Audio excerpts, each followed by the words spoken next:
प्यारे विद्यार्थियों, आइए आज हम कक्षा 8 के पहला चैप्टर जिसका नाम परिमेय संख्या है उसको शुरू करते हैं। परिमेय संख्या को शुरू करने से पहले कुछ संख्याओं के बारे में जानकारी रहना अति आवश्यक है। जैसे पहला संख्या है प्राकृत संख्या। प्राकृत संख्या क्या होता है? इसको इंग्लिश में नेचुरल नंबर कहते हैं। गिनती की संख्या को प्राकृत संख्या कहते हैं। जैसे 1, 2, 3, 4, 5, 8, 10, 12, 15, 99, 100, 1 लाख, 5 लाख जो भी संख्याएं हैं वे सारी की सारी संख्याएं प्राकृत संख्याएं कहलाती है। इसके बाद दूसरा संख्या है पूर्ण संख्या। पूर्ण संख्या को इंग्लिश में होल नंबर कहते हैं। पूर्ण संख्या क्या होता है?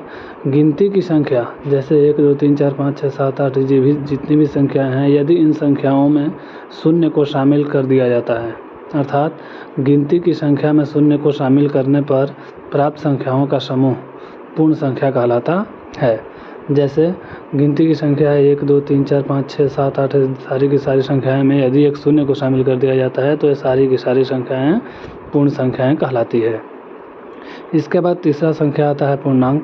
पूर्णांक को इंग्लिश में इंटीजर बोलते हैं। पूर्णांक का अर्थ होता है पूर्ण अंक, अर्थात पूरा अंक। पूर्णांक का परिभाषा बताएं तो होता है पूर्ण संख्याओं के समूह में ऋणात्मक गिनती की संख्याओं को शामिल करने पर प्राप्त संख्याओं का समूह पूर्णांक कहलाता है। अर्थात कहने का मतलब है कि जो भी पूर्ण संख्या होती है 0, 1, 2, 3, 4, 5, 6, 7, 8 जितनी भी संख्याएं होती है पूर्ण संख्या में, यदि इन संख्याओं में ऋणात्मक गिनती की संख्या अर्थात गिनती की संख्या माइनस में, जैसे 0, 1, 2, 3, 4, 5 यहाँ आप देख रहे होंगे, इसके साथ यदि -1, -2, -3, -4, -5 इत्यादि सारी संख्या इसमें शामिल कर देते हैं तो ये सारी की सारी संख्याओं का समूह जो है यह पूर्णांक कहलाता है। इसके बाद आता है पूर्णांक जो होता है दो प्रकार का होता है, एक धनात्मक पूर्णांक और एक ऋणात्मक पूर्णांक। धनात्मक पूर्णांक को इंग्लिश में पॉजिटिव इंटीजर्स कहते हैं तथा ऋणात्मक पूर्णांक को इंग्लिश में निगेटिव इंटीजर कहा जाता है।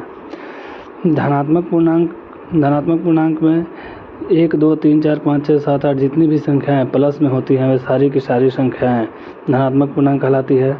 इसके बाद ऋणात्मक पूर्णांक की सारी संख्याएं ऋणात्मक होती है, जैसे -1, -2, -3, -4, -5, -6, -7, -8, -10, -25, -99, -100 जो भी संख्याएं हैं वे सारी की सारे ऋणात्मक पूर्णांक होते हैं।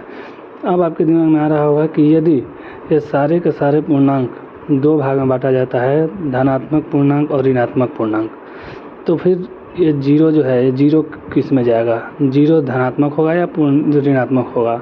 तो इसको याद रखिएगा नोट में कि शून्य जो होता है अर्थात 0 जो होता है न तो धनात्मक पूर्णांक है और न ही ऋणात्मक पूर्णांक है, अर्थात 0 न तो पॉजिटिव है और न ही निगेटिव है। इसके बाद अगला जो संख्या आता है हमारा, इसके बाद आता है परिमेय संख्या, जो कि हमारे चैप्टर का नाम है। तो इस परिमेय संख्या का परिभाषा और यहाँ से हमारा चैप्टर शुरू होता है, जिसके विषय में मैं आपको अगले वीडियो में बताऊंगा।